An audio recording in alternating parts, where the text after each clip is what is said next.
thì birthday boy em là không đâu bữa thì về ấm toán mình có dễ là có nghe có phải bảo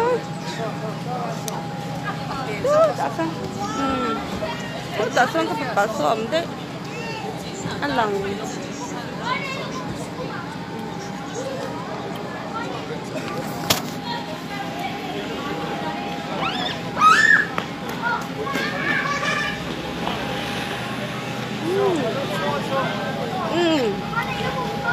cả việc sao lắm rồi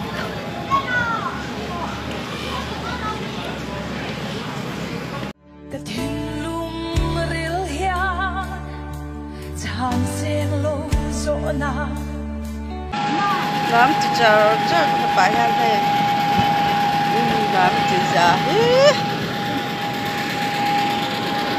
Yes,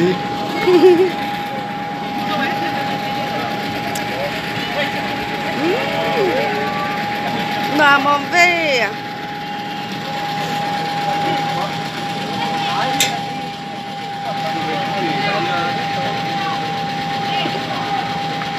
lúc tiếp theo bây giờ là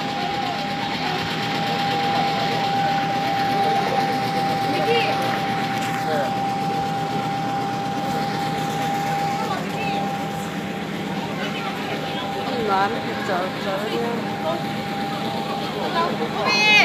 좋아. 이게 초대미 왜?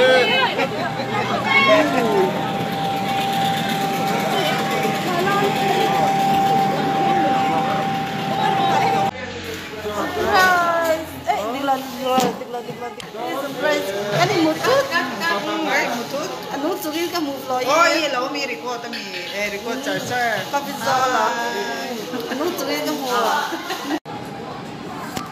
Cái phải bảo hết cần dùng ăn, cái phải đủ tất cả không nghe lâu hả mong?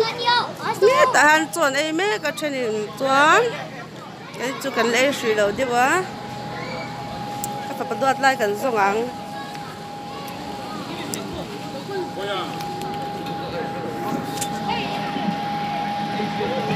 God for grace, thank God say I overcome plenty things wey for make me praise. Thank God for family, thank God for friends. Thank God say I see beginning of the year and I see the end. Oh, many people enter but they no leave go. Many dey for hospital that they see go. Many dey for mortuary no fit breathe. So I just wanna thank you God. Many people enter. Nó mấy kiểu cái thì nó lên chờ chờ, nó mấy kiểu ra này. Hai hai. nó đến ba đi, nó mình chín rồi, má mình cho cái đây thôi nhá. Làm chỉ chờ chờ có phải hay thế. Làm chỉ giờ. Yes.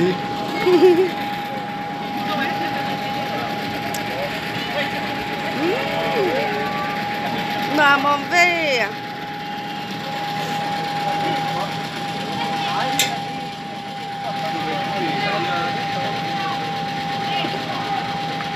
lúc tiếp theo bây giờ là